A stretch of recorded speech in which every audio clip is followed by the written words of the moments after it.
Hi guys, today வந்து cooking இல்லை, சும்மா என்டர்டைன்மெண்ட் வீடியோ தான். டுடே வந்து நான் சாட்டர்டேங்கிறனால நாங்கள் கோவிலுக்கெலாம் போயிட்டு வந்துட்டு பக்கத்துலேயே வந்து ஒரு பெருமாள் கோவிலுக்கு அங்கே போய் சாமி கும்பிட்டு வந்து தோட்டத்துக்கு கிளம்பிட்டோம். தோட்டத்தில் வந்து இன்றைக்கி பாத்தி கட்டுற வேலை இருந்துச்சு அப்படின்னு சொல்லிட்டு ஃபர்ஸ்ட் டே வந்து ஹஸ்பண்ட் அண்ணா எல்லாருமே போயிட்டாங்க. அதுக்கப்புறம் நானும் அக்காவும் போனோம். போயிட்டு நாங்களும் கொஞ்சம் எங்களுக்கு தெரிஞ்ச அளவுக்கு பாத்தி கட்டினோம். பாத்தி கட்டி முடிச்சுட்டு நாங்கள் வந்தோம். அத்தையே வந்து இன்றைக்கி குக் பண்ணிட்டாங்க.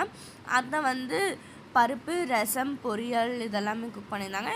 அதுக்கப்புறம் அது சாப்பிட்டதும் வந்து வாட்டர்மெலன் சாப்பிட்டோம்.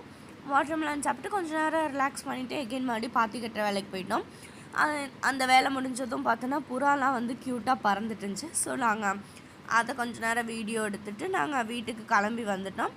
வீட்டுக்கு வந்ததும் என் ஹஸ்பண்ட் எனக்கே தெரியாமல் ஒரு ஆர்டர் போட்டிருந்தாரு. என்னென்னா செல்ஃபி ஸ்டிக். நான் வந்து கையில் வச்சு வீடியோ எடுக்கிறேன், கஷ்டப்படக்கூடாது அப்படிங்கிறதுக்காக எனக்காக வந்து அவர் வந்து ஒரு ஸ்டாண்ட் வந்து ஆர்டர் போட்டிருக்காரு. ஸோ இதை பார்த்து முடிச்சுட்டு நான் வந்து பாப்கார்ன் குக் பண்ண போயிட்டேன். பாப்கார்ன் வந்து நான் இதுதான் ஃபர்ஸ்ட் டைம் குக் பண்ண போனேன்.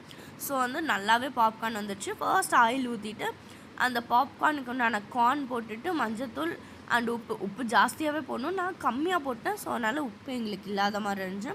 அதுக்கப்புறம் நான் மேகி மசாலான்னு சொல்லிட்டு அது கொஞ்சம் வாங்கி வச்சுருக்கேன். அதுவும் நான் போட்டேன்னா கொஞ்சம் அந்த ஃப்ளேவர் கிடைக்கும் அப்படிங்கிறதுக்காக நான் போட்டேன்.